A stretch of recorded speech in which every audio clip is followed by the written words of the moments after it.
Corina Machado. She is receiving the Nobel Peace Prize for her tireless work promoting democratic rights for the people of Venezuela and for her struggle to achieve a just and peaceful transition from dictatorship to democracy. As the leader of the democratic forces in Venezuela, Maria Corina Machado is one of the most extraordinary examples of civilian courage in Latin America in recent times. Ms. Machado has been a key unifying figure in a political opposition that was once deeply divided, an opposition that found common ground in the demand for free election and representative government. This is precisely what lies at the heart of democracy, our shared willingness to defend the principles of popular rule, even though we disagree. At a time when democracy is under threat, it is more important than ever to defend this common ground. Venezuela has evolved from a relatively democratic and prosperous country to a brutal and authoritarian state that is now suffering a humanitarian and economic crisis. Most Venezuelans live in deep poverty, even as the few at the top enrich themselves. The violent machinery of the state is directed against its own population. Nearly 8 million people have left the country.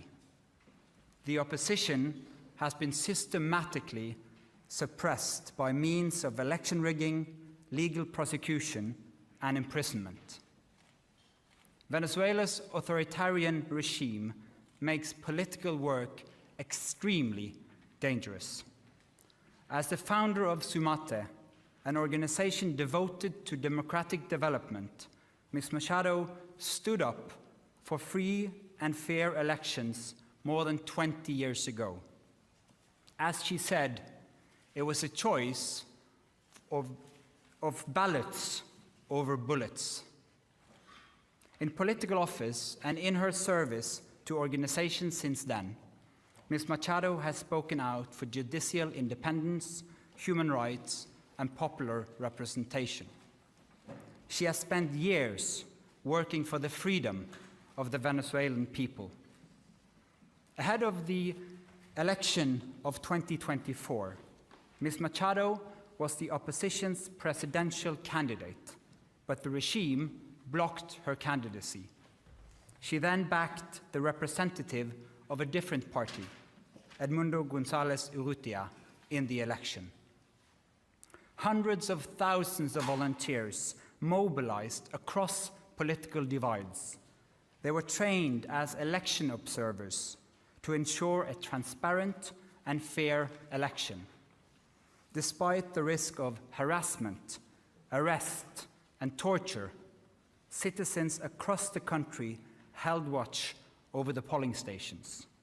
They made sure the final tallies were documented before the regime could destroy ballots and lie about the outcome. The efforts of the collective opposition, both before and during the election, were innovative and brave, peaceful and democratic. The opposition received international support when its leaders publicized the vote counts that had been collected from the country's election districts, showing that the opposition had won by a clear margin.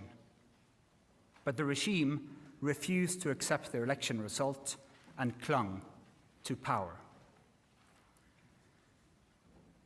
Democracy is a precondition for lasting peace.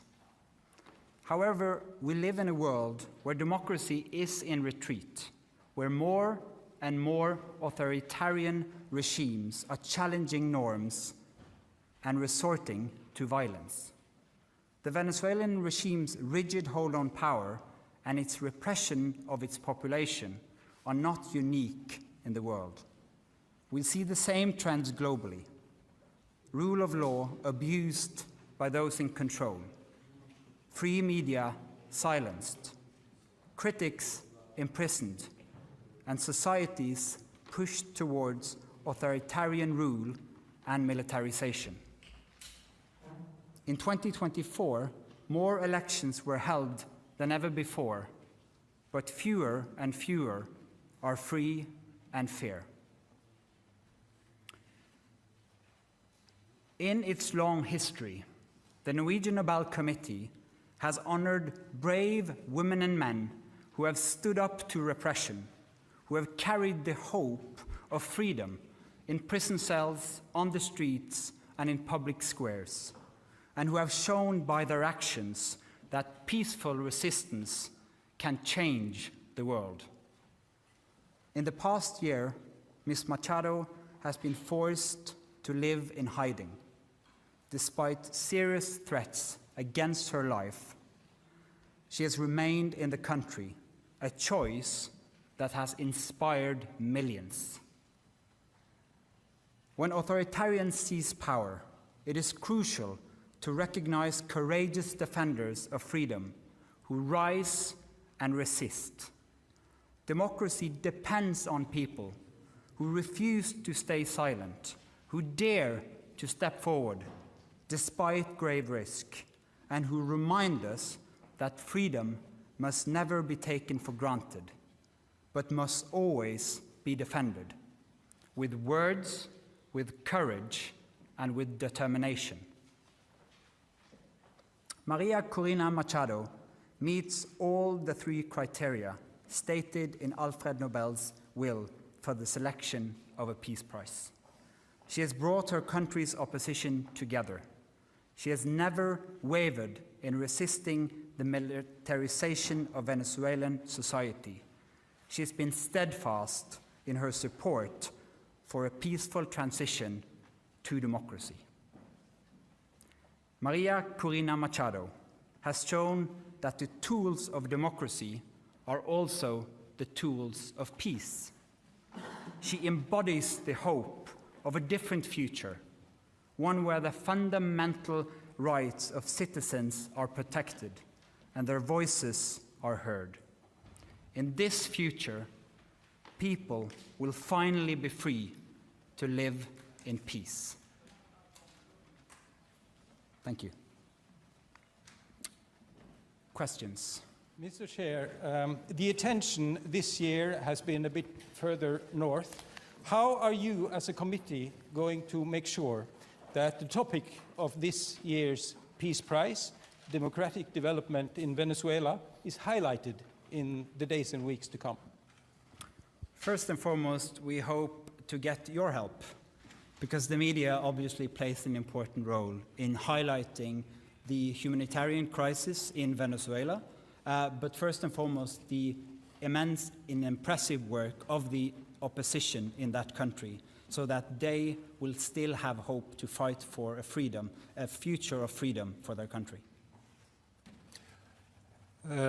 Congratulations to Maria Corina Machado and the committee on the decision. But during the past months, US President Donald Trump has repeatedly said he deserves the Nobel Peace Prize and he'd like to have it.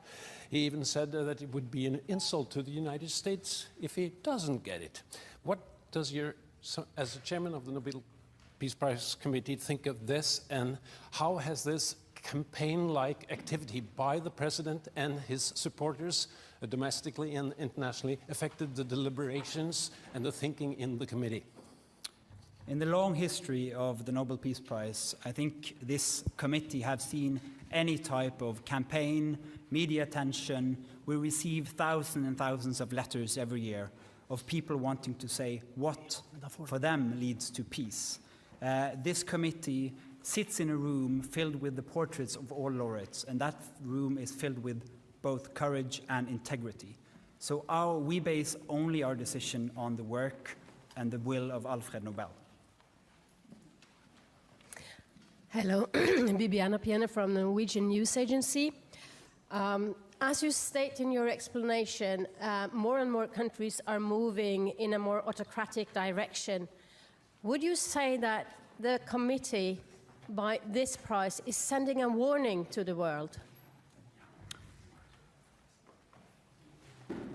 Living in a world where we have less and less democracies and more authoritarian regime means that the world is also getting more unsafe. And we believe that peace, democracy is a precondition for peace. And so, yes, that is the message to the world. We need to support the democratic forces also on behalf of peace. Thank you. Mieszko Czarnecki, the Polish press agency PAP. This is the next Nobel Peace Prize in recent years when woman has been awarded. Do you feel that women all over the world and in certain countries play a significant or a certain role protecting democracy, taking into consideration the Iranian activist from 2023 and the Venezuelan democracy protector that has been just announced as a laureate? Thank you. Thank you. As quoted in the announcement texts, in the long history of the prize, brave women and men from around the world have stood up against repression again and again. That is a key element of the Peace Prize, and we've seen it once again, that Maria Machado has been a unifying leader of the opposition in Venezuela, and what they did in the election of 2024 was incredible, and it gives hope to an entire country. Mr. Chairman, Christopher Ronenberg from Aftenposten. We've seen in previous years that awarding the Peace Prize to dissidents can put their lives at more risk than it already is. You mentioned yourself that she has been in hiding for quite some time. What considerations have you made when it comes to her safety and security now that she has become more exposed because of this Peace Prize? You're now touching upon some of the absolutely most difficult dilemmas in the work of the committee.